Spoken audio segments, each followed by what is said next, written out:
Amados irmãos, a graça e a paz do nosso Senhor Jesus Cristo. É uma alegria e honra estarmos juntos mais uma vez, dando continuidade à nossa escola de discípulos. Estamos dando continuidade ao nosso curso de discipulado e hoje, com a graça de Deus, estaremos iniciando o nosso quarto módulo, o módulo que se refere às ordenanças, à doutrina bíblica das ordenanças.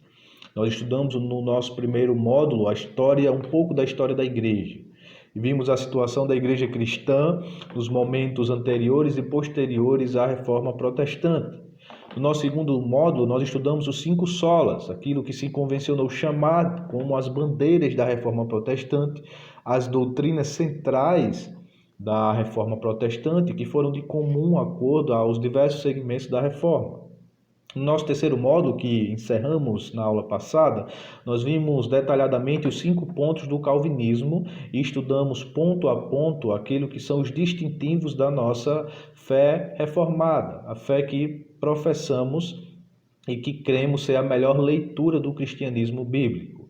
Então hoje, pela graça de Deus, daremos continuidade ao estudo do nosso quarto módulo, as doutrinas bíblicas das ordenanças.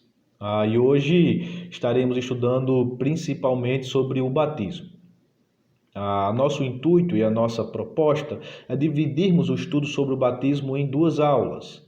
Hoje estaremos analisando principalmente 3 ou 4 questões que são de maior divergência no meio cristão quanto ao batismo. Estaremos estudando e procurando biblicamente responder da melhor maneira possível sobre essas questões. E na próxima aula, na semana que vem, finalizamos o estudo sobre o batismo, estudando algumas questões mais práticas sobre o batismo e que são também tão relevantes para o nosso estudo. Amém? Então eu convido você a orar juntamente comigo, demonstrando a nossa dependência do Senhor, rogando a Ele que nos auxilie e nos conduza nesse estudo. Oremos. Senhor, nós clamamos ao Teu auxílio. Estamos reunidos, ó Deus, pelos meios digitais, mas ainda assim reunidos com o propósito de aprender mais do Senhor.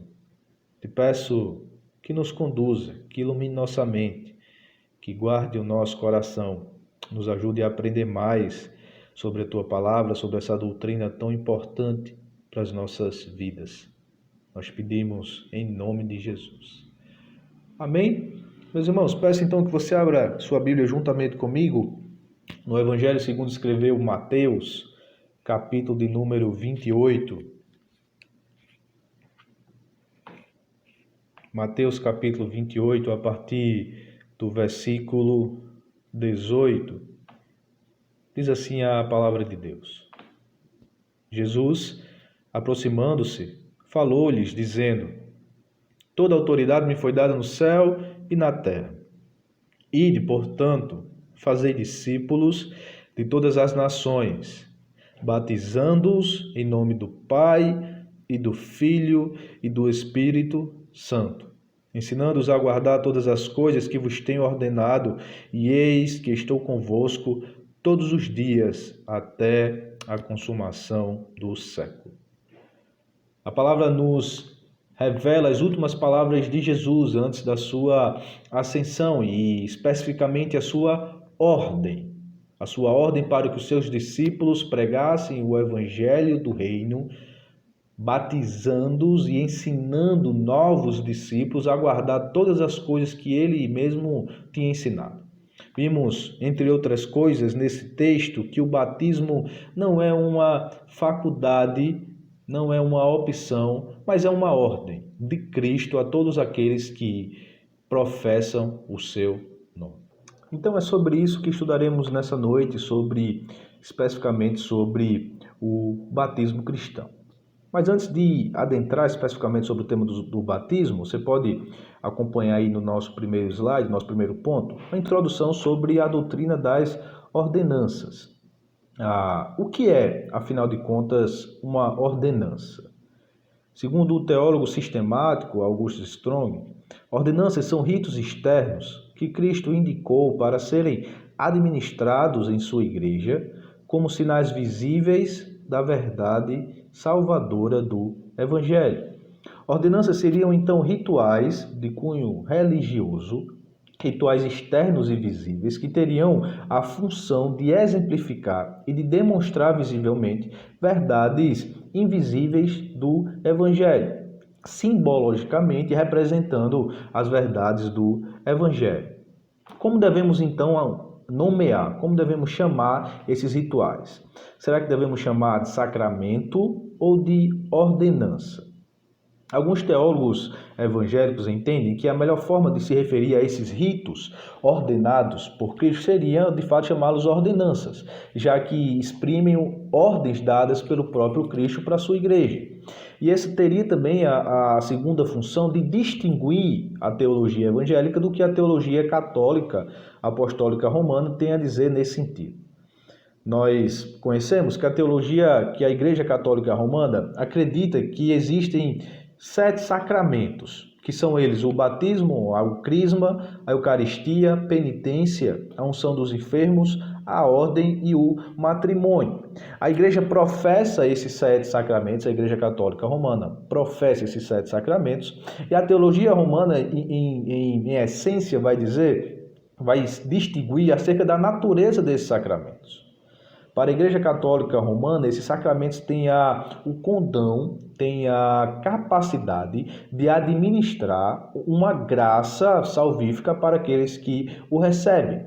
Esses sacramentos seriam, então, meios de uma graça salvadora na vida do fiel. Por outro lado, a igreja evangélica, a igreja protestante, entende que existem apenas, e biblicamente é o que podemos aprender, existem apenas 2 sacramentos ou 2 ordenanças que são administradas e que são instituídas por Cristo para observância pela sua igreja, que é justamente o batismo e a ceia do Senhor. Na verdade, talvez não exista nenhum problema em chamar ou em nomear esses ritos estabelecidos por Cristo de sacramento ou ordenança, desde que deixemos claro essa divergência ou essa diferença entre a teologia evangélica e a teologia católica romana. Enquanto a teologia romana acredita que esses sacramentos mediam uma graça salvadora para o fiel, nós entendemos que os sacramentos ou ordenanças instituídas por Cristo são simplesmente esses ritos que demonstram visivelmente realidades do Evangelho e que têm uma natureza simbológica, como o batismo e a ceia do Senhor. Tá bom?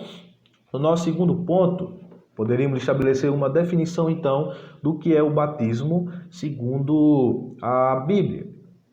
Batismo, então, é um rito simbólico ordenado por Cristo que representa a fé do crente, sua identificação na morte e ressurreição de Jesus, o lavar dos pecados e o início da vida cristã.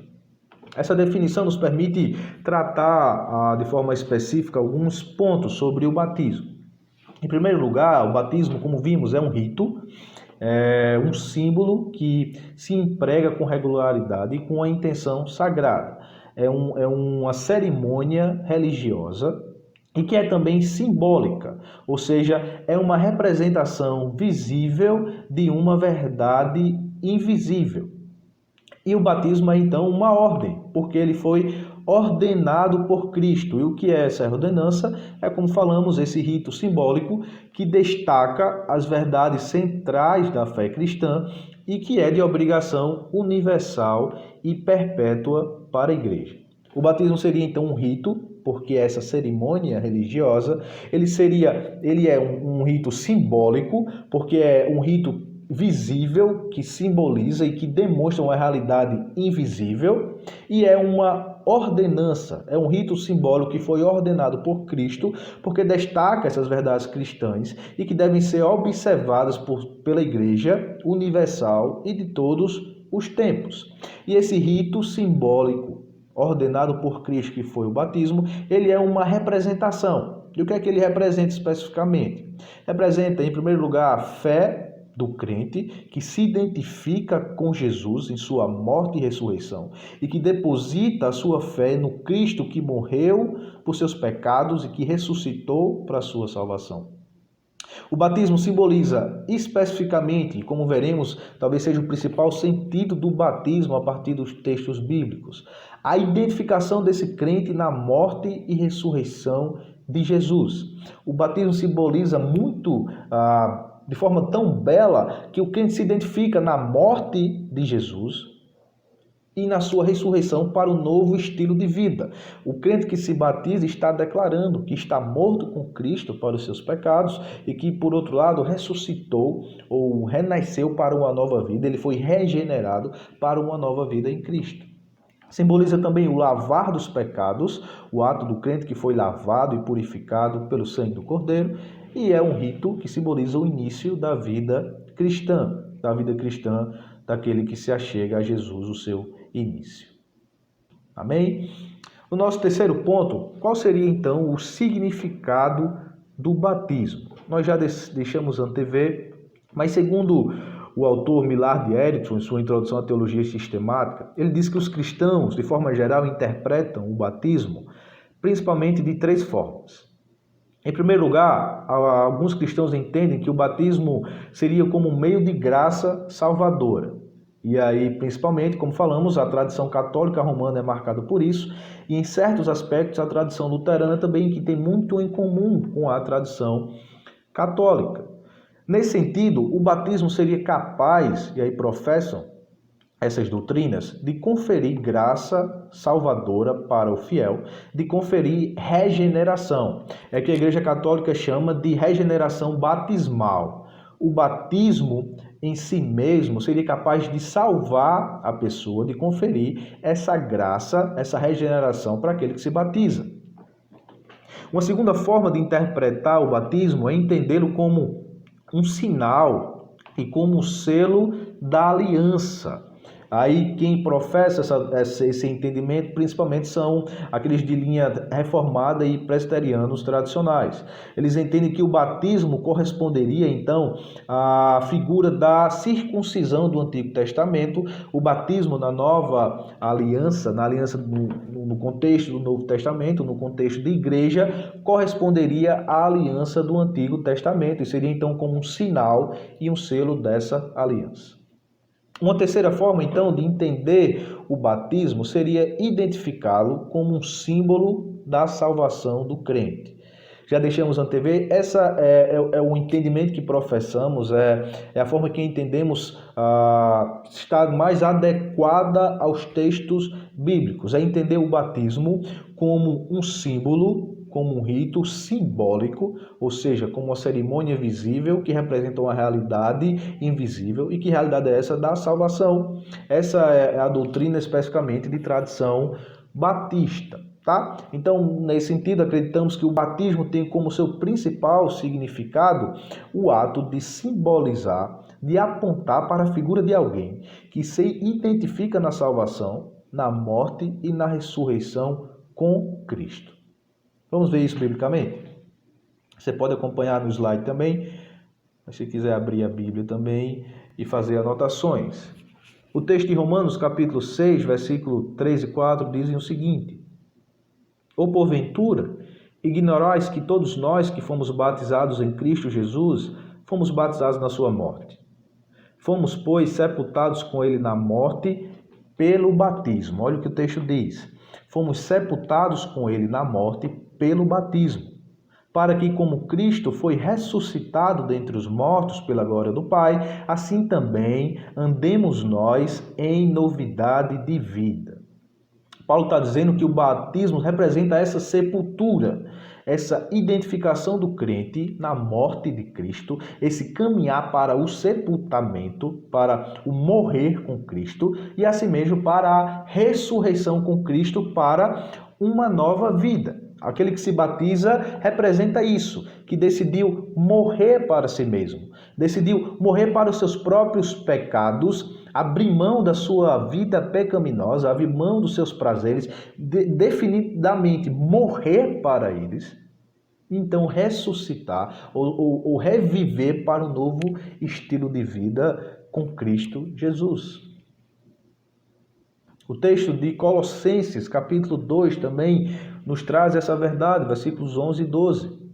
Nele também fostes circuncidados, não por intermédio de mãos, mas no despojamento do corpo da carne, que é a circuncisão de Cristo, tendo sido sepultados juntamente com ele no batismo, no qual igualmente fostes ressuscitados mediante a fé no poder de Deus que o ressuscitou dentre os mortos. Novamente, a figura do batismo sendo usado como para descrever o sepultamento do crente, a sua morte e a sua também ressurreição mediante a fé no poder do Deus que o ressuscitou dentre os mortos. O teólogo Wayne Grudem, em sua teologia sistemática, traz essa definição de forma bem clara. Acompanhe conosco. Quando o candidato ao batismo desce as águas, vemos uma figura do descer à sepultura e do sepultamento. O sair das águas é como uma figura da ressurreição com Cristo, para que se ande em novidade de vida. Assim, o batismo representa muito claramente a morte do velho modo de vida e o ressuscitar para um novo tipo de vida em Cristo. O crente que é sujeito ao batismo representa isso. Como dissemos, que está morto para o pecado, que foi sepultado para o seu próprio pecado, para a sua própria vida, e que deseja reviver em Cristo, morrendo, fazendo morrer a velha natureza, fazendo morrer o velho homem, o velho modo de vida e ressuscitando para um novo tipo de vida. O príncipe dos pregadores, C.H. Spurgeon, ele traz algumas definições muito belas nesse sentido. Olha o que ele diz. Essa é a nossa confissão solene quando decidimos nos batizar. Falamos por atos que são mais audíveis que palavras, que estamos mortos para aquelas coisas em que os pecadores se deleitam e queremos ser assim considerados. Pelo meio do batismo, falamos de forma mais audíveis do que por palavras, de que estamos mortos para o pecado, que decidimos viver para Jesus. Ele continua, e esse trecho é de um sermão que ele pregou justamente no texto de Romanos 6. Mas o enterro é a seguir a manifestação da morte. Enquanto o homem está vivo, os que passam não sabem que ele está morto. Mas quando acontece o funeral e ele é levado pelas ruas, todos sabem que ele está morto. Eis que o batismo deve ser. A morte do crente para o pecado é inicialmente um segredo, mas por uma confissão aberta, ele leva todos os homens a saber que ele está morto com Cristo. Batismo é o rito funeral pela qual a morte para o pecado é abertamente estabelecida diante de todos os homens. A comparação que Spurgeon faz é bem interessante. Ele diz que quando uma pessoa morre, o funeral geralmente é essa cerimônia de anunciação que aquela pessoa morreu. Vemos isso de forma bem particular na nossa cidade, quando anunciam a morte de uma pessoa. O batismo seria mais basicamente isso, seria a anunciação de que alguém de fato morreu. Uma confissão aberta de que morremos para o nosso pecado. O batismo seria então esse rito funeral, pelo qual a morte para o pecado é anunciada a todos os homens. E por meio desse ato, por meio desse rito ordenado por Cristo, dizemos isso para todos. Morremos para o nosso pecado, a fim de vivermos uma nova vida com Cristo e para a glória de Deus. Amém? O nosso quarto ponto, e aqui é uma questão de muito debate no meio cristão. É interessante, em primeiro lugar, definir esse fundamento que acabamos de ver, o significado do batismo. A partir dos textos bíblicos, nós vemos de forma clara que o principal significado do batismo, biblicamente, é esse ato de confissão de alguém que se identifica na morte com Cristo, no morrer com Cristo, para ressuscitar e viver um novo estilo de vida. É importante definir isso porque o significado do batismo vai meio que condicionar a nossa análise sobre o modo do batismo e sobre os sujeitos do batismo. Em primeiro lugar, o que vemos nesse quarto ponto é o modo. Qual é, então, o modo correto do batismo? Nos slides nós vemos 3 modos principais que são adotados pela igreja. A aspersão, que seria o ato de aspergir com algum instrumento água em alguma pessoa, fazendo com que essa água salpique, ou seja, aspergida na pessoa, ou até o fato de derramar gotas de água em determinada pessoa. A efusão, que seria o modo do batismo, que consiste em derramar água sobre a cabeça do batizando, ou seja, daquele que está se batizando, e a imersão, que é o ato de fazer submergir totalmente uma pessoa sobre a água e então trazê-la de volta à superfície. Tá? São os 3 modos principais que os cristãos entendem e praticam no momento do batismo. Qual é o nosso ponto, irmão? Qual é a visão, irmãos? Qual é a visão da nossa igreja em relação a isso? Nós entendemos, a partir da análise dos textos bíblicos, a partir da análise da igreja primitiva, das narrativas do Antigo Testamento, e a partir da análise, inclusive, do próprio significado principal do batismo, como dissemos, que a forma mais adequada e que praticamos é a imersão. A imersão seria, então, a forma mais apropriada, que responderia ao vocábulo, ao texto original, que corresponderia às narrativas do Novo Testamento e que corresponderia ao próprio significado do batismo de forma mais adequada. Vamos ver, então, alguns argumentos em favor da imersão, por que acreditamos que essa é a melhor forma, ou a forma mais adequada para ser usada no batismo. Em primeiro lugar, a própria palavra grega, que significa batizo, significa mergulhar, afundar ou imergir algo na água. Essa correspondência e significado da palavra batizo no grego é tanto entendido em seu principal contexto na escritura como na literatura grega antiga da época. Alguns autores, como Charles Holt, vão dizer que o termo não significaria somente isso e que poderia ter outras aplicações, como o fato de lavar ou de purificar. Acontece que alguns autores eles não provam de forma tão eficaz essa utilização dessa palavra e é comumente aceito que, pelo menos de forma mais geral possível, de forma mais abrangente possível, o significado principal da própria palavra batizo no grego seria então o ato de mergulhar, afundar ou fazer imergir algum objeto completamente na água. Nosso próximo argumento em favor da imersão são os próprios textos do Novo Testamento. Quando lemos diversas passagens da Bíblia, nós vemos que o significado de imersão é subentendido e é necessário para a correta análise dos textos e que implicam o ato de que aqueles que se batizaram foram imergidos completamente na água. Por exemplo, Marcos, capítulo 1, versículo 5, diz o seguinte: e toda a província da Judéia e os de Jerusalém iam ter com ele. Com quem? Com João Batista, segundo o contexto. E todos eram batizados por ele no Rio Jordão, confessando os seus pecados. Ora, todos aqueles que procuravam João Batista eram batizados por ele no Rio Jordão, tá? No próprio rio, que significa que eram submergidos, que eram imergidos completamente na água, o que se dá para entender acerca do batismo dessas pessoas. O texto de Marcos, capítulo 1, versículo 10, também nos diz o seguinte: logo ao sair da água, viu os céus rasgarem-se e o Espírito descendo como pomba sobre ele. Aqui o texto está falando especificamente do batismo de Jesus. E diz que quando Jesus saiu da água, ou foi posto para fora da água do Rio Jordão, os céus se rasgaram e o Espírito desceu sobre ele. A imagem é novamente Jesus sendo batizado por imersão no Rio Jordão, sendo submetido a esse modo do batismo. O texto exige a interpretação da imersão para entender adequadamente o ato de Jesus sair da água após o seu batismo. Nos lados nós vemos, inclusive, uma imagem que retrata um dos lugares possíveis do batismo de Jesus, no Rio Jordão, onde ele foi batizado por João Batista. Outros textos também exigem a interpretação da imersão para que se entenda o ato do batismo. Por exemplo, João capítulo 3, versículo 23, o texto diz: Ora, João batizava também em Enom, junto a Salim. Por quê?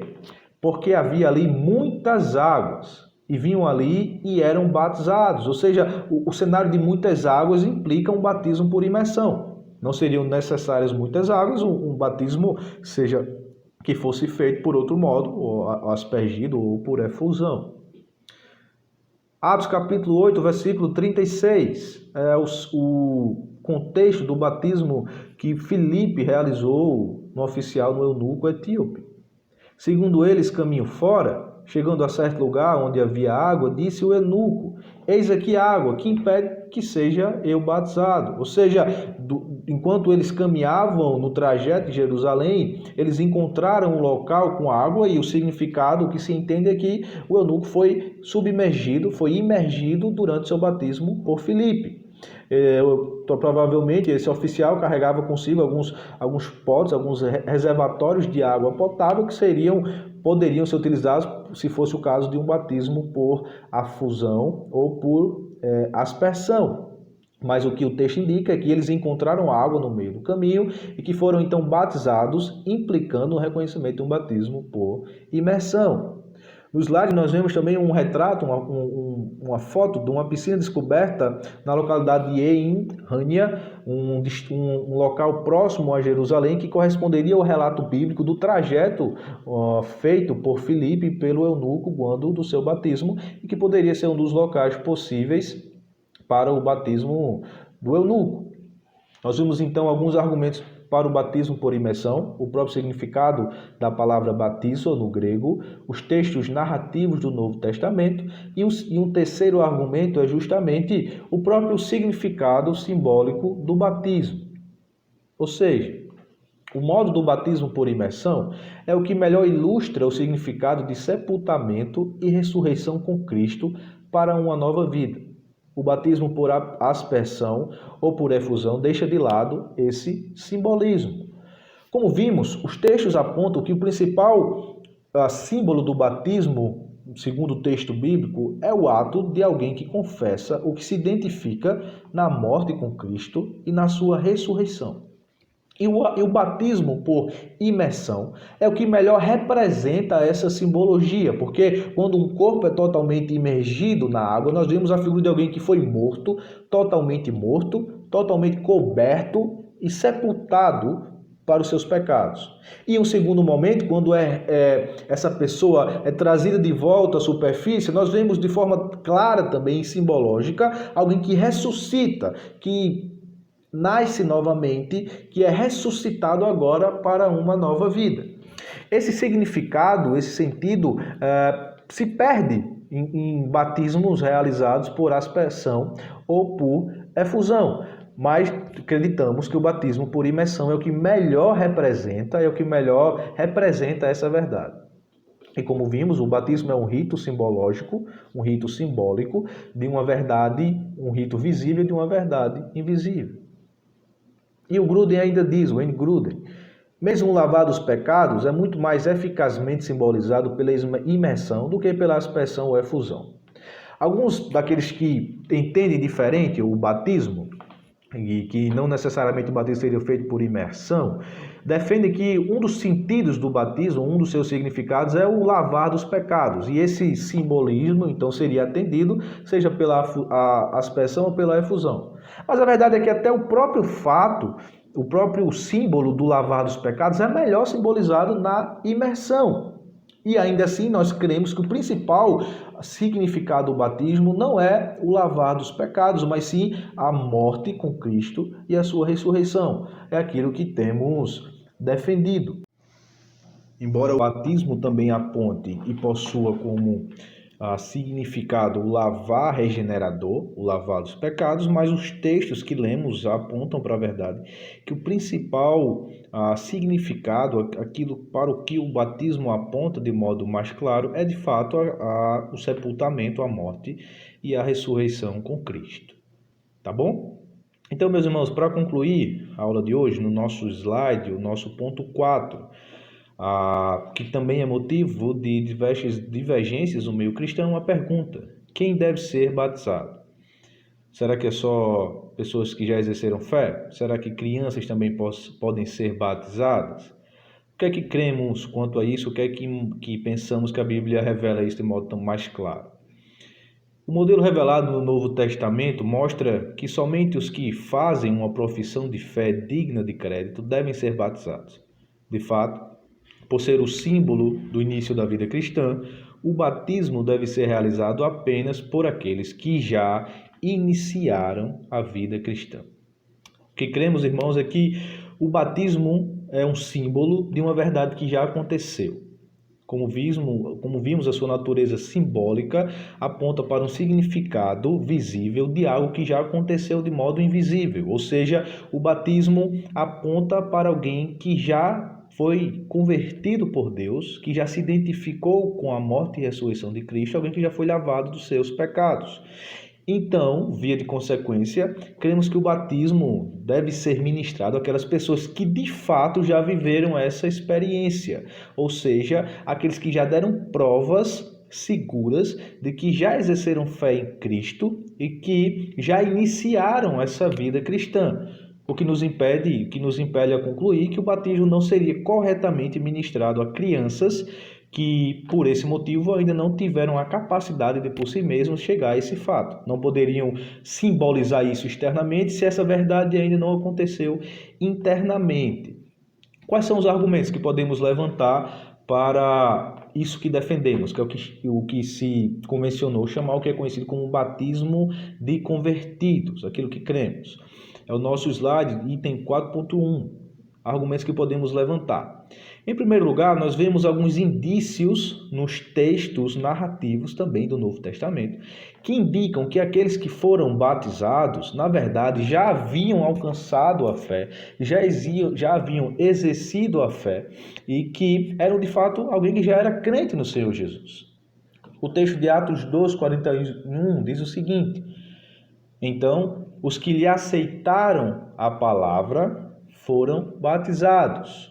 Depois do discurso de Pedro, aquele discurso potencializado pelo Espírito Santo, o texto diz que foram batizados quem? Aqueles que anteriormente já haviam aceitado a palavra, ou seja, já haviam recebido pela fé a palavra de Deus.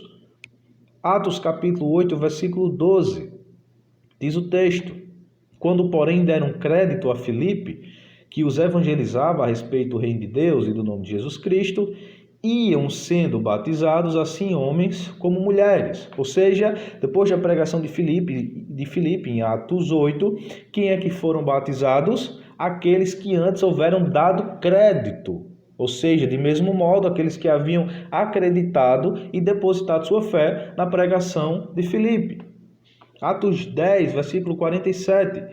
Porventura pode alguém recusar água para que não sejam batizados estes que, assim como nós, receberam o Espírito Santo? Pedro está dizendo, a gente pode negar o batismo para aqueles que já receberam o Espírito Santo? É certo que não. O que implicamos, o que percebemos desse texto é que primeiro aquelas pessoas receberam o Espírito Santo, foram convertidas e depois elas foram batizadas como um símbolo externo daquilo que já havia acontecido em seu interior. Atos capítulo 16, versículos 31 e 32, o texto diz: responderam-lhe, crê no Senhor Jesus e serás salvo, tu e tua casa. E lhes pregaram a palavra de Deus e a todos os de sua casa. E no versículo 33, naquela mesma hora de noite, cuidando deles, lavou-lhes os vergões dos açoites. A seguir, foi ele batizado e todos os seus. Aqui é o relato da conversão do carcereiro, por meio da pregação de Paulo e Silas, e o relato de que foi batizado tanto o carcereiro quanto os de sua casa. Mas o que o versículo 32 nos diz é que Paulo e Silas pregaram a palavra a Deus, ao carcereiro e a todos os de sua casa. Ou seja, a palavra já havia sido pregada àqueles que foram batizados, o que permite nos concluir que aqueles que foram batizados de fato foram convertidos pela pregação do evangelho anteriormente. E o próprio texto que lemos no início dessa lição, Mateus 28, 19, diz o seguinte: fazei discípulos de todas as nações, batizando-os. Ou seja, o ato de batizar, ordenado por Jesus pressupõe que primeiro aqueles que sejam batizados foram feitos discípulos. Fazei discípulos de todas as nações e batiza-os. Ou seja, primeiro eles são discípulos e depois eles foram batizados, evidenciando que são batizados biblicamente, conforme o texto que lemos, aqueles que de fato já demonstraram a prova, ou uma prova digna de crédito da sua conversão anterior. Em segundo lugar, um segundo argumento que nos permite assumir essa posição de que o batismo deve ser batismo de convertidos, daqueles que já exerceram fé em Cristo, é o próprio significado do batismo.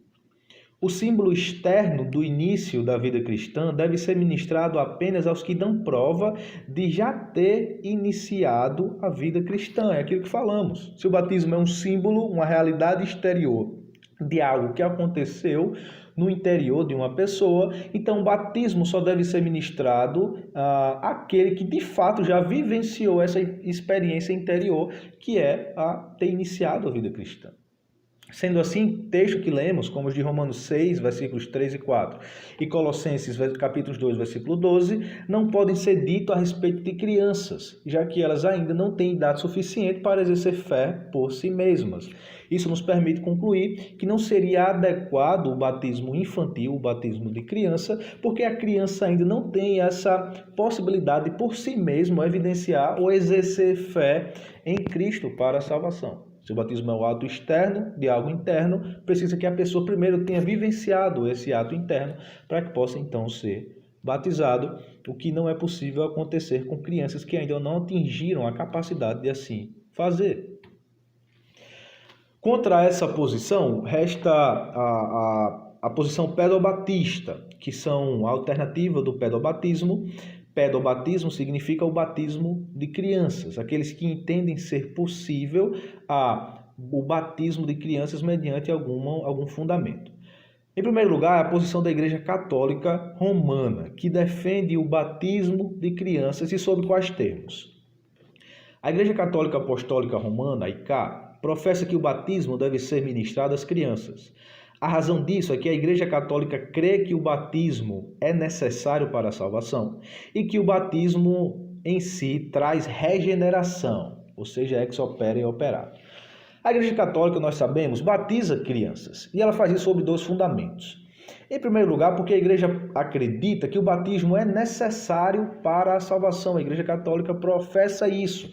Como vimos, eles entendem que é um sacramento que é capaz de conceder graça salvífica e que por isso seria necessário para a salvação do crente. Então, a consequência lógica é que o batismo deve ser ministrado às crianças para que elas sejam salvas.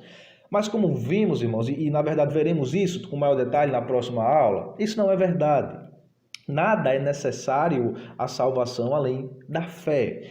Vimos quando estudamos os 5 solas, somente a fé. A nossa justificação diante de Deus ocorre exclusivamente por meio da fé. E acrescentar alguma coisa além da fé é retirar a suficiência de Cristo à nossa salvação. É isso que Paulo vai dizer aos Gálatas. Mas isso nós veremos com mais detalhes na próxima aula, se Deus assim permitir. E o segundo fundamento que a Igreja Católica usa para batizar crianças é a falsa premissa de que o batismo em si mesmo traz regeneração. Vimos o conceito de regeneração batismal, que a Igreja acredita que o batismo em si mesmo produz a regeneração daquele que se submete ao batismo. Na teologia católica é o que se chama de ex opere operato, ou seja, a eficácia do ato se completa em si mesmo. O ato em si mesmo seria capaz de conceder essa regeneração. E vimos que a Bíblia não aponta para isso, não há fundamento bíblico para tal. Na verdade, o que estamos vendo e defendendo é que o batismo tem essa natureza simbólica que aponta para a morte e ressurreição do crente com Jesus. A segunda alternativa para o pedobatismo é o pedobatismo protestante. Alguns que pertencem à tradição reformada, tradição protestante, e que batizam crianças, mas fazem isso com outro fundamento que não da Igreja Católica Romana. Que fundamento é esse? Que fundamento é esse? Algumas igrejas protestantes defendem que o batismo é corretamente ministrado a todas as crianças que sejam filhas de pais cristãos, ou seja, é o argumento da aliança. Como vimos, alguns de tradição principalmente reformada, presbiteriana tradicional, acreditam que o batismo equivale à aliança do Novo Testamento, à circuncisão do Novo Testamento. Se no Novo Testamento a circuncisão era o sinal exterior de ingresso no reino ou no povo de Deus, no Novo Testamento o batismo seria esse sinal exterior de ingresso na comunidade da igreja do Novo Testamento, que corresponderia à aliança, a comunidade da aliança do Novo Testamento, que seria a igreja. Tal posição baseia-se em 3 argumentos.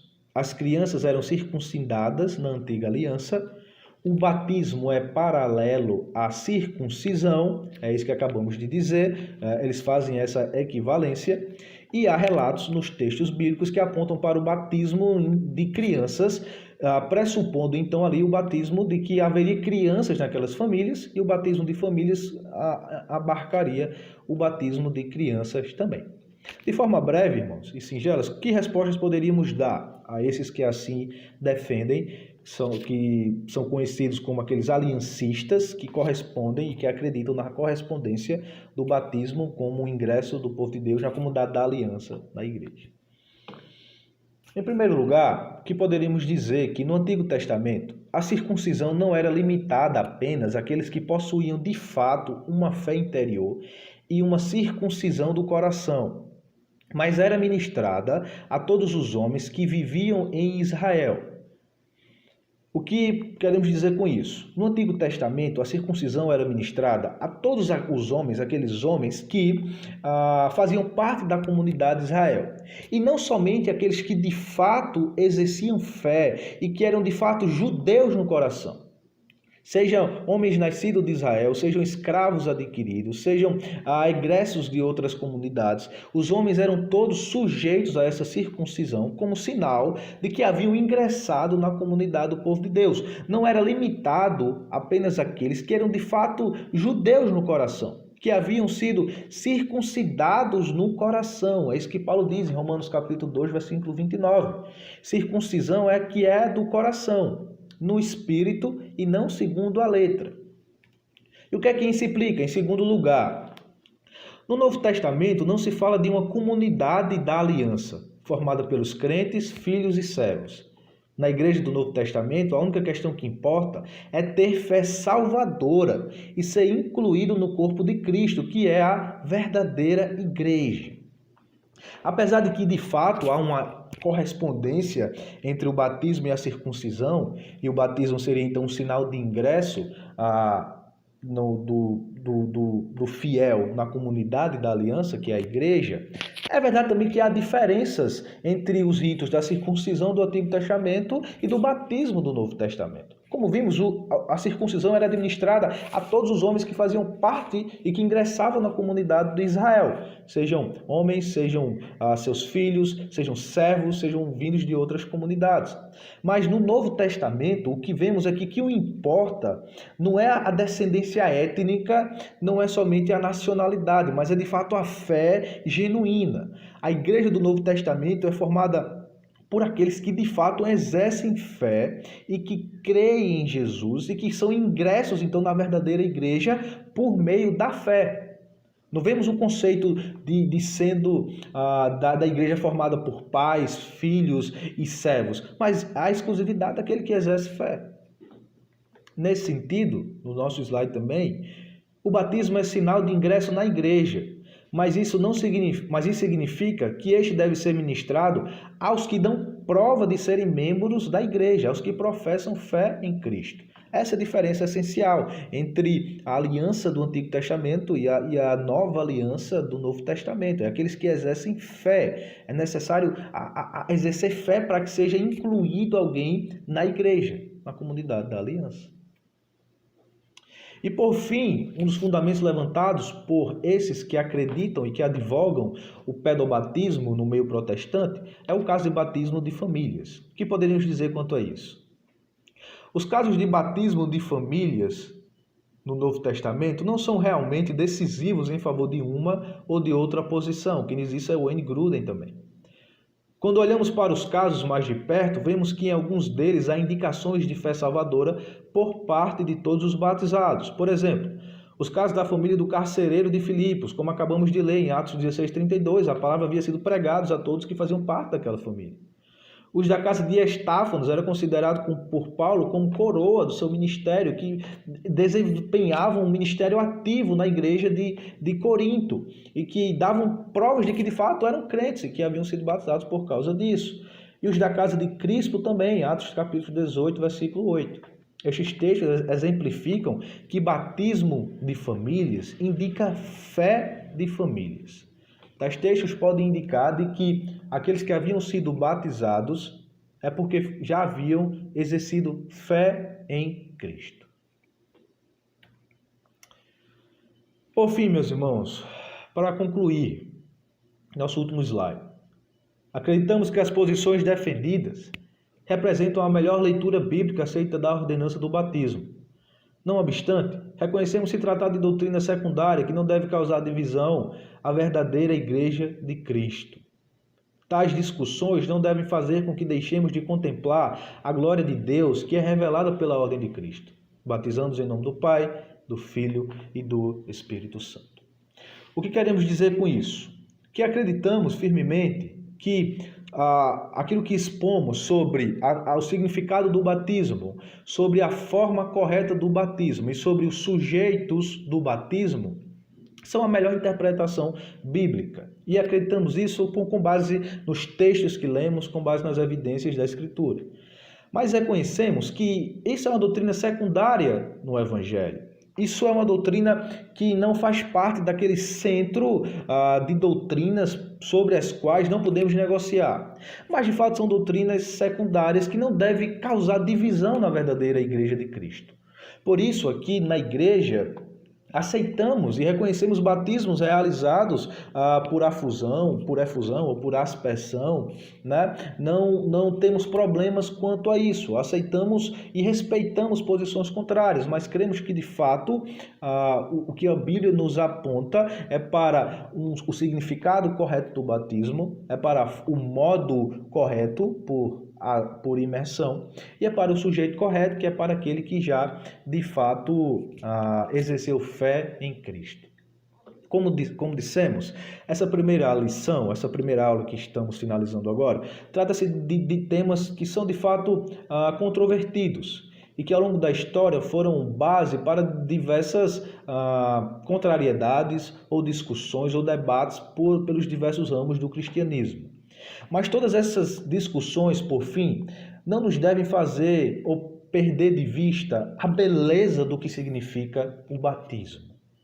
O batismo é algo belo, algo sobrenatural. Um pecador, morto em seus delitos e pecados, somente pela graça de Deus, pode se reconhecer no Cristo que morreu em seu favor.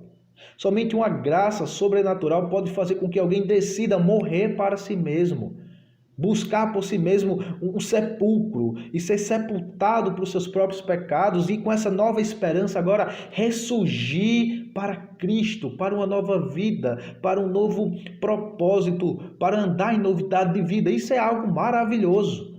Isso é algo, é isso que o batismo significa. E essas questões menores não podem nos fazer perder de vista isso. Essa beleza, essa graça, essa maravilhosa ação de Deus, e não pode nos fazer deixar de desejar isso, deixar de desejar participar disso, assim confessando a nossa fé em Jesus, a nossa identificação com Ele na sua morte e ressurreição. Tá bom, meus irmãos? Nós encerramos aqui essa primeira parte da nossa análise sobre o batismo, esses tópicos mais doutrinários, mais centrais, né, e por vezes sujeitos a debates, como vimos. Mas espero que tenha ficado claro, tá bom? Na semana que vem, se Deus assim nos permitir, traremos outras questões mais práticas sobre o batismo. Nos perguntaremos por que você deve ser batizado. Será que o batismo pode nos salvar? Por que precisa ser batizado para fazer parte do corpo de Cristo, que é a igreja? Por que precisa ser batizado para fazer parte de uma igreja local? Entre outras questões, procuraremos nos questionar um pouco sobre isso também. Tá bom? Espero que tenha ficado claro. Se você tem alguma dúvida, tem algo a acrescentar, por favor, comenta nos comentários, nos procura. Pode ser no grupo da igreja também. A gente possa ter a oportunidade de tornar claro algo que porventura não tenha ficado bem entendido. Tá bom? Então agradeço a Deus por sua vida. Rogamos ao Senhor continue te abençoando, abençoando sua família, nos fazendo conduzir, crescer no conhecimento da palavra de Deus. Tá bom? Fique na paz, Deus abençoe.